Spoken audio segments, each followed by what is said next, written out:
Hello, MGTOW. Hello, men. This is Howard Dare. Thanks for stopping by. So, I want to talk about 10 types of women to avoid. But I want you guys to understand that there is this dynamic at play here where the men, by both their biology and socialization, are encouraged to chase after a certain type of woman, and women are encouraged both through biology, genetics, and through society to develop certain physical traits and certain types of behaviors, okay? So the men are constantly chasing after women for sex and pedestalizing it, and the women are glamorizing sex and acting like total bitches.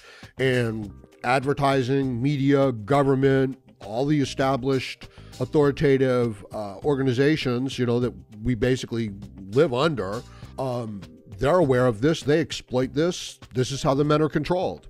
So with that dynamic in place, here we go, 10 types of women to avoid. And understand that these behaviors, these types of women, we're creating them on purpose, and the men are falling for them on purpose. It's part of our society, it's part of our culture to encourage these behaviors in both the men and the women. Okay, here we go. Number 10. And this is just my list, and it's not in any particular order, and it could be a lot bigger. So keep that in mind. The cheater, the woman who cheats on you. And remember that based on our dynamic, the more attractive she is, the easier it is for her to cheat. And based on our dynamic, the more the man wants to get together with a woman, the more eager he is to get together with a woman who cheats on other men. See what I'm saying? Okay, so this woman, she doesn't care, obviously, about the man she's dating. And as I said, genetically, this is encouraged. You can understand why this trait of a woman who will sleep around with other men and doesn't get caught, and sometimes even the men let her get away with it, you can understand why this trait genetically would keep reproducing and come to dominate a society and a culture. Okay. So this is how the woman becomes a chronic, cheating, lying whore. And society thinks it's okay. And when you first meet this woman, you're going to be like, holy shit, this is great. I can just sleep with this woman real easily. But if you attach to her in any way, remember that she's just going to cheat on you as well. And she's going to stab you in the back. And it won't matter what you do for her, how good you are to her, how much money you give her. None of those things will matter because this is her basic nature. And I really do want men to understand that, regarding the whole dynamic. Okay, moving on. Number 9, the argumentative debater. Now, this is the woman, actually men do this as well, who just start disagreeing with you, all right? They just say, first of all, let me tell you, and the thing that you don't understand is, and what you said at this, that's it, okay? They just go on. And at first, it might seem like you're dealing with a great conversationalist that wants to engage with you. But over time, like you're gonna come to realize that, okay, this person would keep doing this, while they're going to the bathroom. They just won't stop. It's a compulsion of their behavior. It's not a character trait, it's a flaw. And in other words, their appreciation of you is to beat you down and to make you go along when they don't even care if they're right or wrong. It's just about fighting with people and disagreeing with people. And you can see this trait in men as well, like they're getting in an argument and they know they're wrong, but they're just going to keep arguing and they know that they're kind of going to get the last word in. Now, when you encounter a person like this, you need to be careful because they kind of want to rope you in on like logical little questions and things like that. But you're really dealing with this child-obsessed mind, and they're gonna make you pay all the time because they just want to constantly fight. Yeah, you really do need to avoid this type of person. Moving on, number 8. This is the beautiful bimbo, okay? And this is the woman that is usually a blonde that's really attractive. And she's not a bad girl, but she has intentionally neglected her intellectual development. She's kind of like the opposite of Stephen Hawking's. You know what I mean? She's just beautiful, she's stunning, she's got really great social personality, but she's dumb as a board, right? She's a complete idiot, and she doesn't mind. She actually, has sacrificed that aspect of her personality, of her human development in favor of just going with this other part of her development, which is her looks, her attractiveness, her status. And it's really hard to miss a woman, who looks like this, because they actually have this trait where, because they are so beautiful, they get everything they want in life. So they can get like a college degree. They can get a nice job. They usually develop a pretty decent personality because, of this easy ride that they're getting. But it turns them into a complete moron, and when you just start to interact with them on any level, it's like, what do you think about my hair? Does my butt look big? And it's like, that's it. And it's constant. So you can't have any sort of a relationship. You can't have any sort of interaction with them, right? They look great, and that's it. So, it's like a car that doesn't run, So it's a great looking car, but no, it doesn't run. So if something looks too good to be true, it's too good to be true. Okay, moving on. Number 7, the overly emotional woman. All right.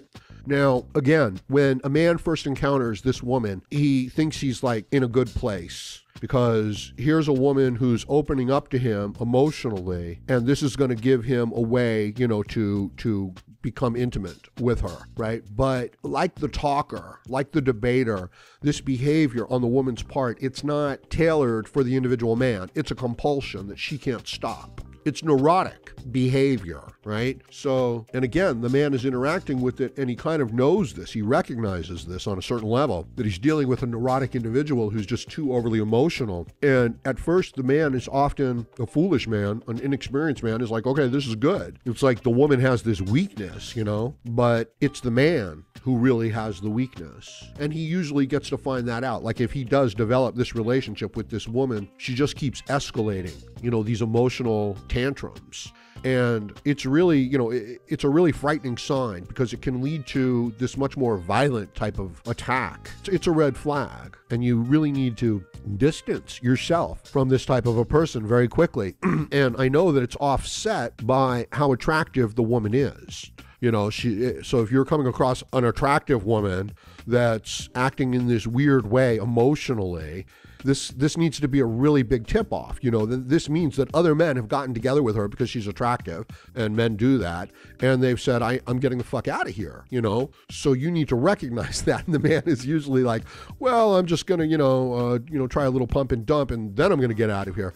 But no, it's this emotional entanglement. And if she's friend zoning you, she's not even going to put out. You know what I mean? She's showing you this weakness. The man is going in for the sex. She's teasing the sex, but she's just luring him into this emotional quicksand. And, this is okay, moving on. Essentially, this woman, though, at best, she's going to use you as an emotional tampon, and you're going to be like a therapist to her, at best. Okay, moving on. Number 6, the high maintenance princess. Now, these are great looking women. Everything is perfect when you run into a woman like this. The hair, the makeup, the nails, the clothes, the car, the purse, it all matches. And they're stunning. And this is better than the beautiful bimbo because it's not just a beautiful woman, it's daddy's little princess. She's never broken out of it. She's still going with it. Very attractive to the man, the exact kind of girl he's usually looking for. And this is the type of woman who's always going to be late. She wants to be late. She's always taking extra time to get ready. She's always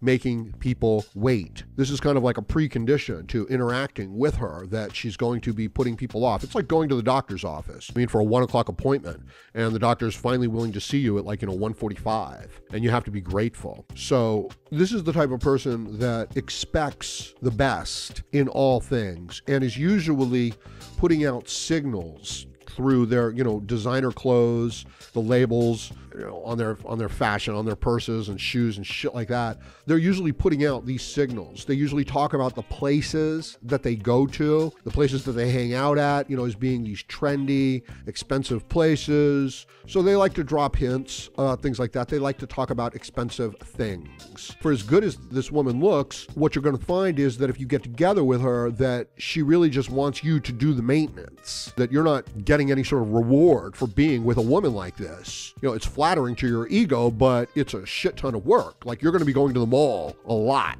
You're going to be carrying bags a lot. You're going to be going to places where she wants to go a lot. And if you don't, there's going to be trouble. So moving on. Number 5, the motor mouth. This is a woman that sometimes when I'm out in public, hanging around, standing in line, whatever, I'll hear a couple sitting down and a woman will be talking. And it's quite amazing what they can do sometimes because they don't stop talking for the entire time. And they don't talk about anything at all. And again, recognize it's not the sign of an open personality. It's the sign of somebody with a problem. So they're actually talking to cover up social anxiety and possibly Tourette's syndrome. And it's also a sign that they can't focus on any one thing. Now, remember, the offsetting aspect of all of these negative character traits is the woman's attractiveness. Because if we were talking about a big, fat, ugly moo-moo cow and misandric land whale acting in these manners,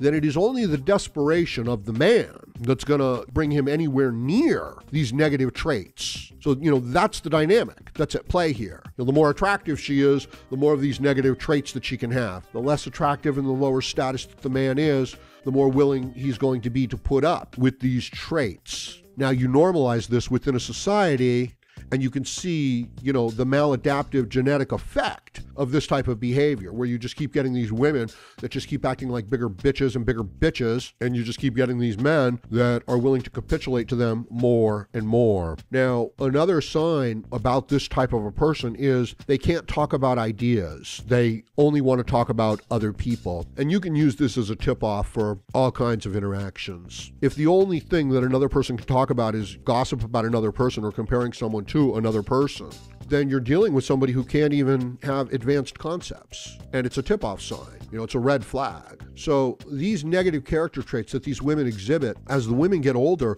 they lose their beauty and their attractiveness. So it's harder to hide these traits, or the men are less likely to overlook these traits because the women are losing their attractiveness. So this is the type of woman to avoid on many, many counts. And I know it seems like it's not a big deal and it's like somebody to talk to, but no, it's a danger sign. Moving on, number 4. This is the controlling bitch, all right? This is the woman who thinks that she's in charge. A lot of feminists fall into this category. A lot of women that aren't really attractive kind of fall into this category. And it combines some of the traits, of the argumentative debater and the motor mouth. And again, it is a character flaw being expressed. And to a certain type of man, it becomes really attractive because she's like a second mother. She's going to fill this male mother need. She's going to come into the man's life and she's going to help him get organized, right? She's going to take care of this certain types of things. And this would be a great thing, right? If it was a sincere, legitimate thing. This is the basis for men and women getting together. They can help each other. They're, biologically and genetically suited to fulfill complementary, needs for each other. So this type of woman is really, really seductive to the man, because it's like, oh, okay, I found a woman who's, good looking, hot, sexy, likes me, and, lots to talk about, and she wants to help out. Like, oh, okay, this is perfect. It's like, no, it's not. That's not what's going on here. This is somebody who basically had a really fucked up mother and now wants to kind of like act out all that shit. If you'll think back to when you were a young man and your mother was like over mothering you, trying to fix your hair and wash your face and worry about you too much, and you thought it was love or you thought it was concern, but you realized that it was just compulsion and craziness on her part. Yeah, that's what we're talking about. And these women exhibit this behavior to strangers, right? And it comes out in this kind of negative thing, like, oh, let me tell you what you're doing wrong here. So as I said, it's part of this argumentative debater, but it's just this assumption that, that they're in the right because they're women and the society is encouraging it. So this woman really has absolutely nothing to offer but her scorn and her contempt. And it just comes out in this other way. And the men, if the woman is attractive, the men are really susceptible to this ploy, where the woman comes in and she's like, oh, you really don't know how to dress, do you? And the guy thinks that, she likes him and she's showing this motherly concern, but she's not. She's bullying him, and it's going to escalate. And, it starts out like this kind of cute behavior. Yeah, you really do want to run for your life on this one, because it's a woman trying to act like a mother when she's not. So it's pretty retarded. Okay, moving on. Number 3, the gold digger. Right? And again, this behavior is so normalized within our society that it's just taken for granted. Attractive women go with wealthy men. Attractive women do not go with poor men. So the first thing she asks you when you meet is, what do you do for a living? And the guy's like, I make a lot of money. It's like, well, what kind of car do you drive? right? The guy has to, impress her with the type of car he drives. Well, what type of house do you have? What type of property do you have?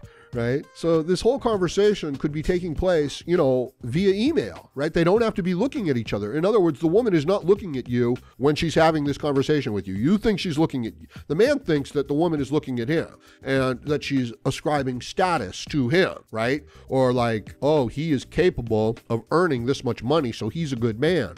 That's not what she's doing.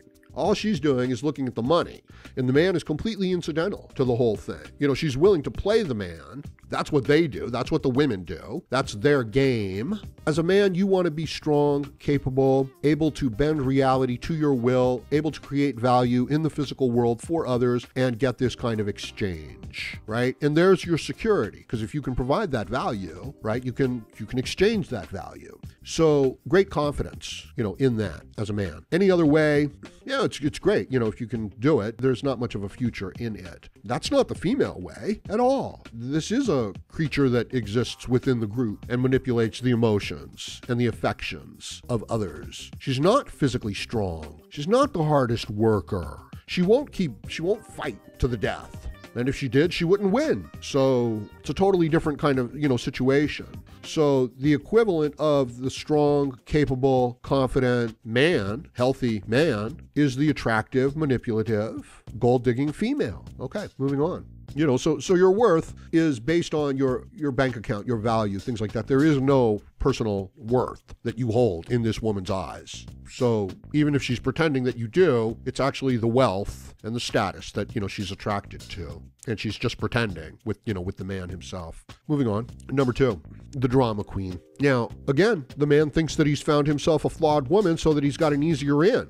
But it's a red flag. And this is the bigger red flag of, all the other types, because what this leads to is this destructive, hateful, type of toxic female behavior. It's an entitled princess bitch. And it might seem like it's cute at first, but down the road, it means that she's going to be able to unload on a man with every dirty trick in the book, right? That's what the drama is all about. That's what she's creating. She's creating this false set of circumstances with which to then attack you. And this is insect politics, people, okay? This is what the spider does when the male comes wandering into the female's territory. She just attacks him and eats him. And she's like, oh, well, I thought he was a predator and he was going to attack. And she knew that he wasn't. She knew that he was coming around looking for sex. So that's one of the theories, as to what they do. And yeah, this is what feminists do, right? This is your false rape culture. This is your, false sexual, allegations in the office.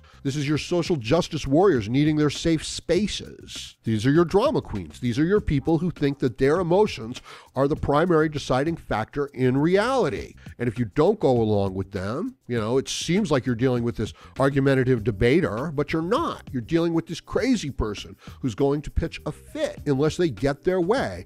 And reality doesn't bend to people's feelings. Other people bend, men bend to the feelings and tantrums of women. And so that the men, men then go out and reshape reality and build the things that the women want so that the women can pretend that they're like men. And if the men don't do this, the women become drama queens. And this behavior is encouraged. So you need to avoid these types because they're going to destroy you when they don't get what they want. Okay. The number 1 type of woman to avoid is the codependent, needy woman. I'm sorry, guys, because this is the basis of the male-female dynamic, right? The man needs the woman to reproduce. The woman needs the man for some physical protection and resources. Unfortunately, this division of labor, this useful dynamic, has been destroyed by the feminists, by globalists, by the leftists, by those in power who want to stay in power. And it's facilitated by breaking up the relationships, the healthy relationships between men and women. Divide and conquer, simply put. So these social, cultural attitudes that women, princess bitches, just as good as a man, all these kind of ideas have just driven a wedge between the men and the women and have not allowed men to fulfill the male role and doesn't allow women to fill the female role. And this isn't an argument for traditionalism. This is an argument for just healthy human interaction. Because one of the things I pointed out recently in some of my videos is that to say that a man and a woman are equal is no insult to the woman. It doesn't hurt her at all. It's to say to her that, hey, you're really really capable physically, you're really capable mentally, where you were not. But to say to a man that men and women are the same and equal is a great insult to the man. It is to say, you're not very strong, you're not very capable, you're very emotional, you're not very practical, you can't build very much in the real world, you're pretty much a failure as a man, okay? You're a weak man, you're a womanish man. And men, by their very nature, need this little bit of extra to dominate, to take the chances, to build the future, to innovate, to explore. And if you say men and women are the same, then you lose all those qualities of the men. And you need those qualities of the men to defend, to protect, to build, to be strong, to be vibrant, to be healthy, to be confident, to take the lead. So I hope this gives some insight to the types of women to avoid, how these character traits are developing, why they're developing, why we as men have weaknesses to these character traits. But, the list could go on forever, no doubt about it, all different types. Let me know what you think needs to be added to the list in the comments section below. Please like, share, comment, subscribe, donate, and join me again, Howard Dare, as I plan to have more content for you. Thank you, MGTOW.